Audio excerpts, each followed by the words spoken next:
Bon les copains, bonjour, je vous reprends. Désolé parce que l'autre vidéo elle avait coupé. Et en fait, j'avais consulté YouTube pour savoir comment déclipser les têtes de retour. Après avoir enlevé la petite bride ici, bon ça c'est facile, à coup de tournevis ça vient. Donc j'ai soulevé, c'était très dur à voir, donc je voulais pas faire de bêtises. Ben en fait il fallait juste lever fortement, c'est tout. Mais par contre, donc les joints ils sont à changer à chaque fois je pense. Celui-là il est déjà, il a pris un coup sur la gueule celui-là. En ce qui est de l'injecteur, donc j'avais enlevé le raccord, j'avais dévissé les embouts à laine comme ça. J'ai dévissé ça avec un Torx parce que là sur place j'ai pas à laine, j'ai pas la taille. Donc ça va, c'était pas trop dur, c'est venu assez facilement. Mais auparavant j'avais bien laissé chauffer le moteur avant, hein, pour précision. Donc après avoir dévissé les deux maintiens, donc avec une clé D7, je me suis mis ici et en faisant des va-et-vient, des petits va-et-vient à droite, à gauche, à droite, à gauche, à droite, à gauche, en le bougeant.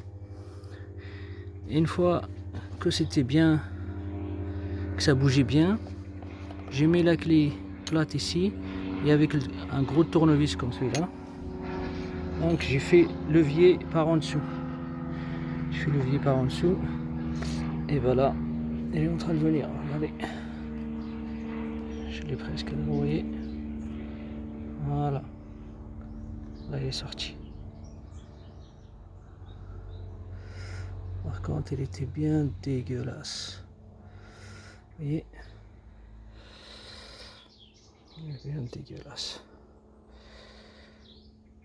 En dessous, la tête d'injecteur avec de la corrosion.